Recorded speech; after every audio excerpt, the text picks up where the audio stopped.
যাক, আল্লাহওয়ালাকে জিজ্ঞাসা করা হয়েছে, আল্লাহ যদি বলে এ আমার বান্দা দুটোর কোনটা নিবি, জান্নাত নিবি না নামাজ নিবি? জান্নাত নিবি।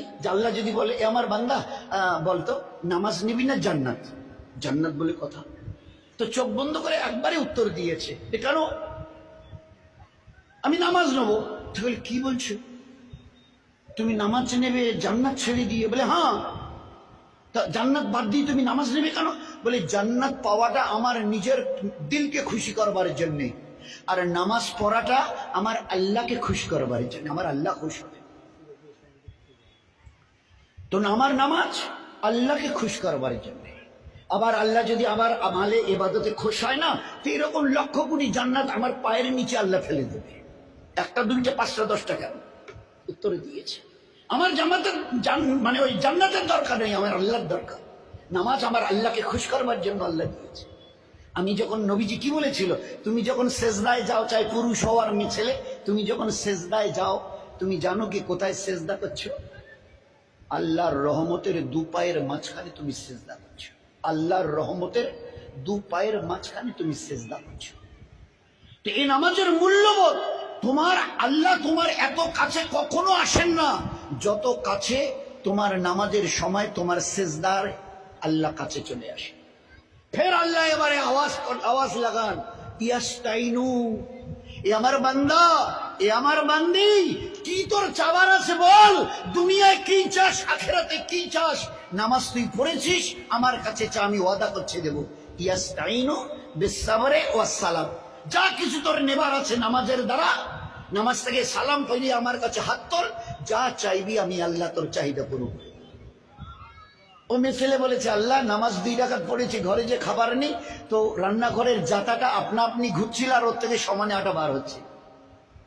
আল্লাহ দেখিয়ে দিয়েছে 2 রাকাত নফল নামাজ পড়েছে, ফরজ না, 2 রাকাত নফল। 2 রাকাত নফল পরে বলছে, আল্লাহ আমার বাচ্চাটা তো মরে গেল, আমিও তো চোখে দেখি না, চলবো কি করে? লোক আমাকে গালিমন্দ করবে। কেমন হয়েছে? তো তুই তো কিয়ামতে বাচ্চাটাকে জিন্দা করবি, তো সেই দিন জিন্দা করলে আমার কোনো উপকার হবে না। তো তুই তো আল্লাহ করলে সেই কাদির, বড় জবরদস্ত কুদরত রাখনেওয়ালা, ফাইয়া খুনের মালিক। তুমি যদি কিছু করতে চাও, এরাদা করার সঙ্গে সঙ্গে হয়ে যায়। এ আল্লাহ আমার মরা বাচ্চাটাকে দাও না, বাঁচিয়ে আল্লাহ।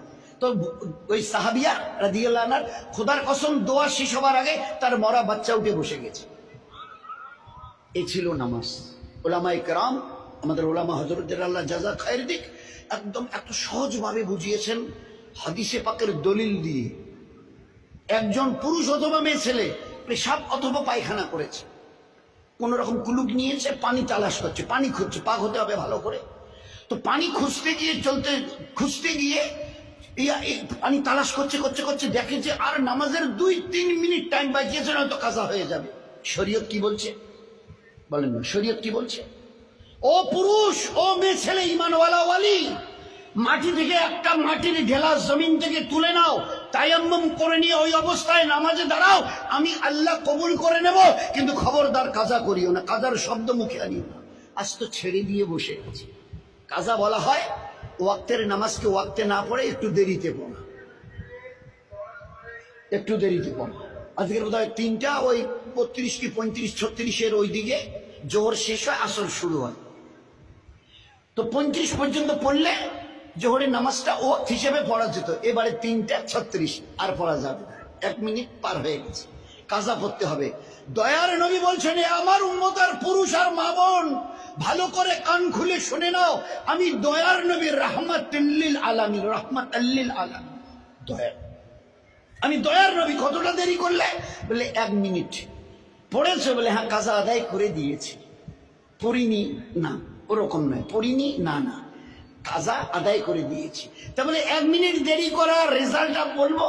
দয়ার নবী বলেন, বলে 1 মিনিট দেরি করে যে নামাজটা পড়ে দিলি না কাজা হিসাবে, মরণের পরে 2,88,00,000 বৎসর তোমাকে জাহান্নামের আগুনে জ্বলতে হবে।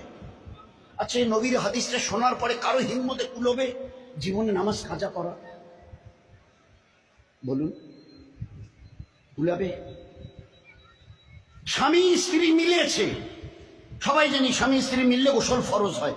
উঠে দুইজনে পানি তালাশ করছে, চলো চলো গোসল করি গোসল করি গোসল করি, নামাজ পড়তে হবে। এই গোসল করি করতে করতে পানি খুঁজতে খুঁজতে আর 3 মিনিট 4 মিনিট বাকিয়েছে। পানি যে পেলাম না। শরীয়তের হুকুম কি? শরীর তোমার নাপাক বলে এত নাপাক যে গোসল ফরজে আইন বলে। এই অবস্থায় যখন আর পানি পাচ্ছ না, আর মাত্র 2-3 মিনিট, নয়তো ওয়াক্ত গড়িয়ে যাবে, কাজা হয়ে যাবে। তুমি একটা মাটির ঢেলা তুলে টাইম করে ওই অবস্থায় কাঁপতে কাঁপতে দাঁড়িয়ে যাও, আমি আল্লাহ কবুল করে নেব, কিন্তু কাজার ইজাজত নেই। একটা মা তার বাচ্চা প্রসব করছে, বাচ্চাটার কিছু অংশ বের হয়ে এসছে, এখনো রক্ত আসেনি।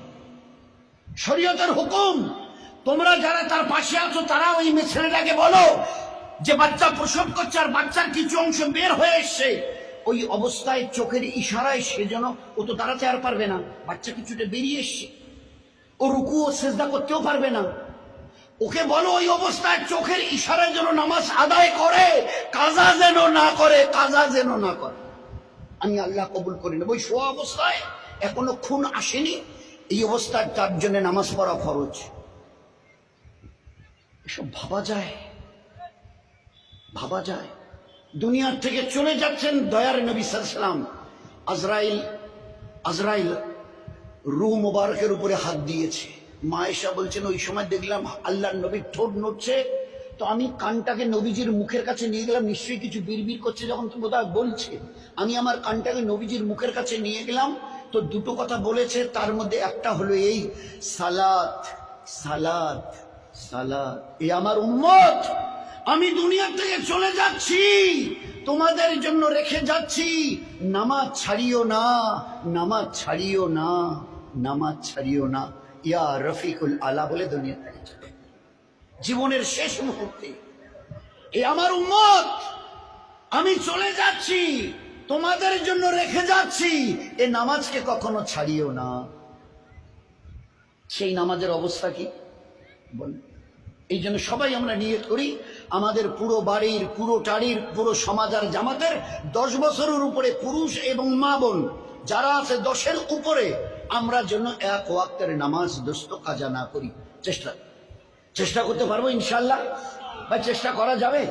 হ্যাঁ, চেষ্টা করি, হাত তুলে দেখাই, সবাই চেষ্টা করবো ইনশাল্লাহ ভাই। চেষ্টা যদি করি, পাক্কা যদি অন্তরে নিয়ত থাকে, আমি কসম দিয়ে বলতে পারি এক ওয়াক্তের নামাজ জীবনে আল্লাহ কাজা করাবে না। আমাদের সঙ্গে আল্লাহর ব্যবহার আমাদের নিয়তের উপরে।